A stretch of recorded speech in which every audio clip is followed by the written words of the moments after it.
राजस्थान की इन अरावली पर्वतमालाओं के बीच बसी एक ऐसी जगह जिसका नाम सुनते ही लोगों के मन में रहस्य और जिज्ञासा उठ जाती है, जो कि मुख्य रूप से अपने विशाल कछुओं के कारण प्रसिद्ध है।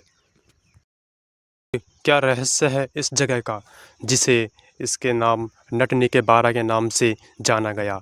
तो चलिए दोस्तों, शुरू करते हैं आज की इस वीडियो को। राम राम दोस्तों, मेरा नाम विकास है और आपका स्वागत है हमारे चैनल राजस्थान ब्लॉग में। दोस्तों, आज हम आए हुए हैं नटनी का बारा, जो राजस्थान के अलवर जिले में पड़ता है। ये अलवर से लगभग 32 किलोमीटर दूर जयपुर रूट में जाने में पड़ता है। और यहाँ की क्या कहानी है, आज के ब्लॉग के हम शुरुआत करेंगे नटनी के बारा के इस सफर से। तो चलो दोस्तों, शुरुआत करते हैं और जानते हैं क्या है इतिहास।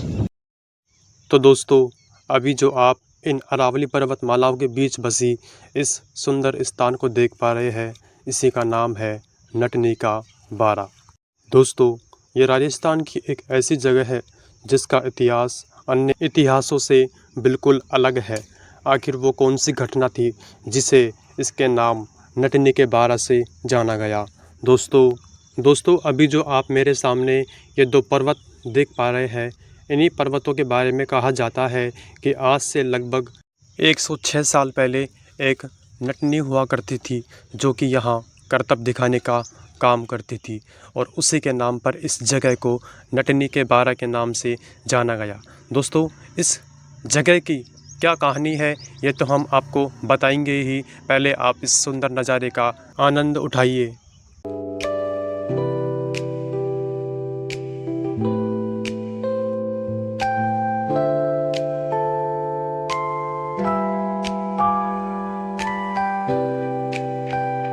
दोस्तों, अभी जो आप मेरे सामने मंदिर देख पा रहे हैं, यह यहाँ के श्री देव नारायण जी का मंदिर है, जो कि यहाँ काफ़ी फेमस है दोस्तों।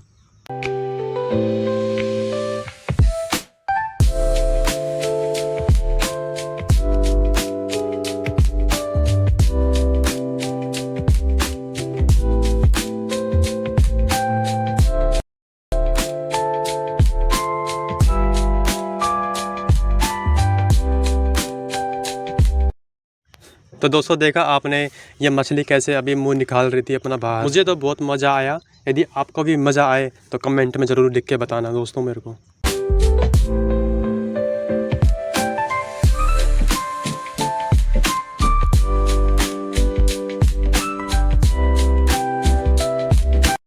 तो दोस्तों, अब हम बात करते हैं इसके इतिहास के बारे में। आखिर इसके पीछे का क्या इतिहास है, यहाँ के स्थानीय लोग, यहाँ के लोकल लोग जो यहाँ निवास करते हैं, वो क्या कहानी बताते हैं इसके पीछे।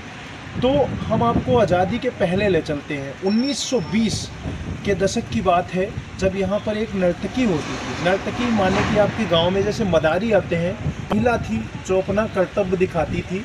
और वो कर्तव्य क्या था, एक पहाड़ियाँ इधर दिख रही हैं आपको, एक पहाड़ी इधर और दूसरी पहाड़ी उधर। तो इन दोनों पहाड़ियों के बीच में लोगों का मानना है, और लोग जो कहते हैं, एक रस्सी बांध देती थी वो, और उसी रस्सी पे चलते चलते इस पहाड़ी तक आ जाती थी। फिर उसी रस्सी पे चलते चलते उस पहाड़ी तक चली जाती थी। और बात यहाँ बिगड़ी, उसके पास एक लड़का भी था, जो उसका एक लड़का था, वो नीचे उसे हमेशा रखने के बाद में, यानी कि रखने के बाद में अकेले कर्तव्य के लिए जाया करती थी।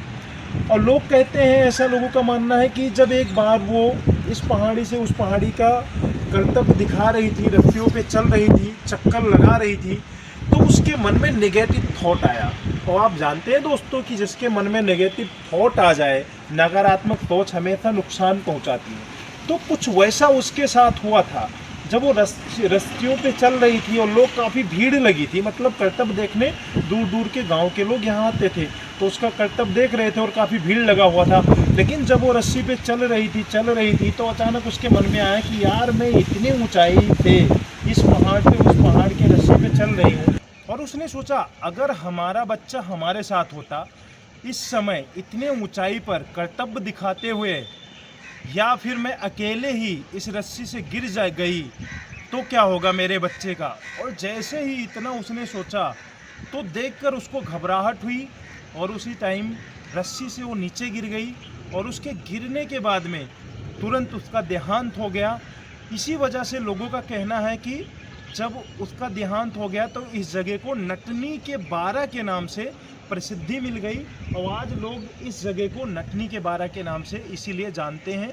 फिर सरकार ने इस पे कई योजनाएं लाई और यहाँ पे सुंदरीकरण कराने का भी प्रावधान किया। नटनी के नाम से मंदिर है जिसको मैं आपको आगे चल के दिखाऊंगा।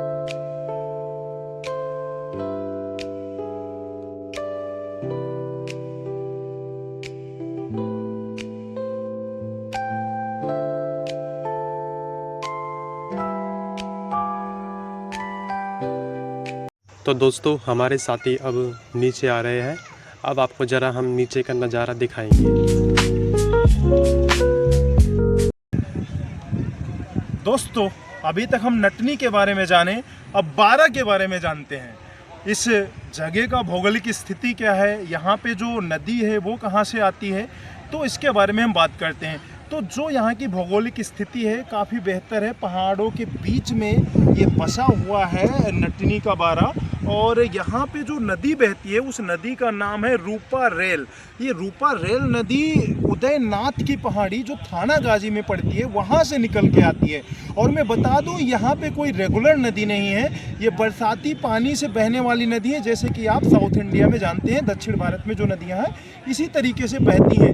और इसके बाद में एक जो पार्टीशन बनाया गया है दोनों नदियों के धाराओं को अलग करने के लिए, उसके बारे में भी मैं आपको बताना चाहूँगा। पार्टीशन के पास पहुँच के ही बताता हूँ कि वो क्यों बनाया गया, उसका कोई असल कारण है या ऐसे शौक में बना दिया गया है। तो चलो जानते हैं उसके बारे में। तो दोस्तों आशा है कि ये वीडियो आपको पसंद आई होगी। आज के इस वीडियो को हम यहीं समाप्त करते हैं और हमें एक छोटा सा मोटिवेशन देने के लिए आप मेरे वीडियो को लाइक कर सकते हैं, चैनल को सब्सक्राइब कर सकते हैं और अपने राय कमेंट में देना मत भूलिएगा दोस्त। मिलते हैं आपसे नेक्स्ट वीडियो में, तब तक के लिए सभी को राम राम। और साथ में हमारे तरफ से और हमारे सहयोगी कैमरामैन अजय की तरफ से भी।